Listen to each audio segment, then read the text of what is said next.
Hi అండి, welcome back to crazy Sravyasri vlogs. Today special మినపగారెలు అండి. అచ్చం మనం గ్రైండర్లో వేస్తే ఎలా వస్తాయో మిక్సీలో రుబ్బుని పిండితో అంతే టేస్టీగా, పైన క్రిస్పీగా, లోపల స్పాంజీగా, పఫీగా వస్తాయండి. లేట్ చేయకుండా ప్రాసెస్ చూద్దాం. అలాగే నా వీడియో ఫస్ట్ టైం చూస్తే లైక్ చేయండి, షేర్ చేయండి, సబ్స్క్రైబ్ చేయండి, బెల్ సింబల్ని క్లిక్ చేయడం మర్చిపోకండి. చాలామంది కొత్త వాళ్ళు ట్రై చేసిన, ఎవరైనా ట్రై చేసిన గారెలు వేసినప్పుడు నూనెలో వేస్తే పేలుతున్నాయి అండ్ గారెలు విడిపోతున్నాయి అనుకునే వాళ్ళకి సింపుల్గా నేను చెప్పి ప్రాసెస్లో చేయండి. చాలా టేస్టీగా వస్తే నూనెలో పేలకుండా, నూనె అనేది లాక్కుండా వేయచ్చు. ఒక గ్లాస్ మినపప్పు తీసుకుని ఒక గిన్నెలోకి వేసుకోవాలండి. అది ఒక 4 నుంచి ఒక 6 గంటలు నానబెట్టుకోవాలి. నేనైతే పొట్టు లేని మినపప్పు నానబెట్టుకున్నాను. మీరైతే పొట్టు ఉన్న మినపప్పు అయితే ఒక 8 గంటలు నానబెట్టుకోండి.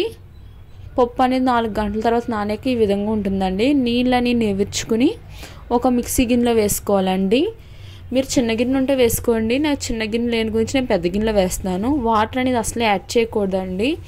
మనం పప్పు అనేది నెవిర్చుకున్నప్పుడు ఇలా వేస్తాం కదా, వాటర్ అనేది సరిపోద్దండి. ఆ నెవిర్చినప్పుడు కొంచెం లైట్గా వాటర్ వస్తాయి కదా, అవి సరిపోద్ది.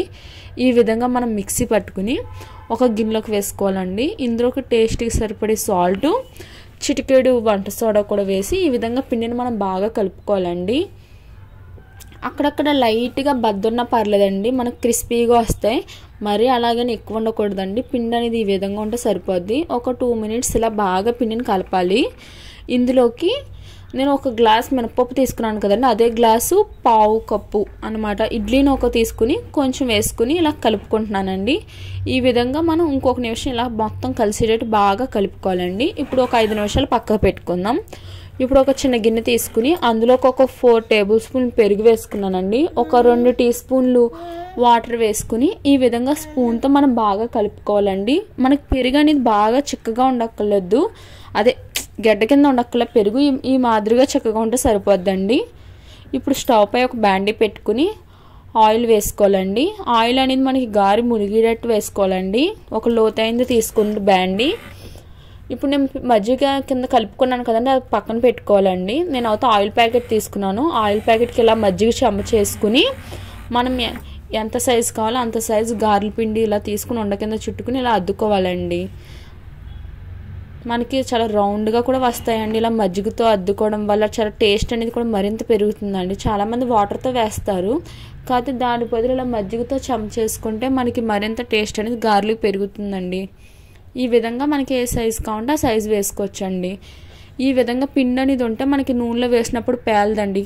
కొత్తగా ట్రై చేసి వాళ్ళు అయితే ఒక టీ స్ట్రైనర్ ఉంటుంది కదా, దాని మీద వేయండి. కొత్తగా ట్రై చేసి వాళ్ళు అయితే ఈ విధంగా ఉంటే మనకి గారె అనేది కూడా వేయడానికి చాలా సులువుగా ఉంటుందండి. మనకు ఒకవేళ పిండి అనేది కొంచెం జోరు అవుతే కనుక కొంచెం వరిపిండి కలుపుకోండి, ఏం పర్వాలేదండి. ఈ గారెల పిండి అనేది మనకి ఒక రోజు ఉండాలి, ఒక రోజు నానబెట్టుకోవాలని పని ఏమి ఉండదండి. ఒక 4 గంటలు నానబెట్టుకుంటే సరిపోద్ది. అప్పటికప్పుడు వేసినా క్రిస్పీగా వస్తాయి, తర్వాత రోజు వేసినా అదే విధంగా వస్తాయండి. నూనె అనేది అసలు లాగదు. నేను చెప్పడం కాదండి, మీరు చూడండి, నేను చెప్పే విధంగా వేస్తే అసలు నూనె అనేది లాగదండి. ఇలా గోల్డెన్ కలర్ వచ్చే వరకు ఇలా గారెల్ని బాగా ఫ్రై చేయాలండి. ఈ విధంగా బాగా ఫ్రై చేయాలండి. మన గారెలు అనేవి కూడా ఒకేసారి ఎక్కువ వేసేయకూడదండి.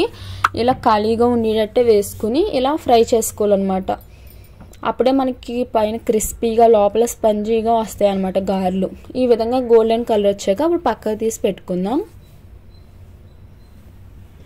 మీకు నేను తర్వాత రోజు కూడా వేసి చూపిస్తున్నాను. ఒక పిండి అనేది ఉంటే మీకు, నేను ఇది ముందర రోజు వేసింది, మీకు తర్వాత రోజు కూడా నేను వేసి చూపిస్తానండి. గారెలు ఫ్రిడ్జ్లో పెట్టుకుని పిండి అనేది అలా కలిపేసుకున్నాక నూక అండ్ సాల్ట్, వంట సోడా ఇవన్నీ కలిపేసుకుని ఫ్రిడ్జ్లో పెట్టేసుకుని తర్వాత రోజు అనమాట వేస్తున్నాను అనమాట. అసలు నూనె అసలు లాగదండి. మీకు అప్పటికప్పుడు వేసినా అదే క్రిస్పీనెస్ వస్తుంది, తర్వాత రోజు వేసినా అదే విధంగా క్రిస్పీనెస్గా లోపల స్పాంజీగా వస్తాయండి.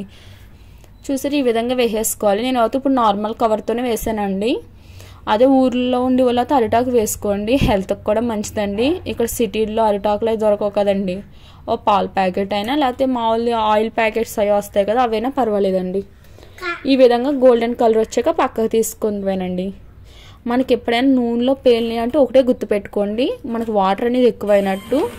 ఈ విధంగా ఉంటే మనకు అసలు పేలవండి, చాలా టేస్టీగా వస్తాయండి గారెలు. మీకు కనుక నా వీడియో నచ్చితే లైక్ చేయండి, షేర్ చేయండి, సబ్స్క్రైబ్ చేయండి. Thank you for watching.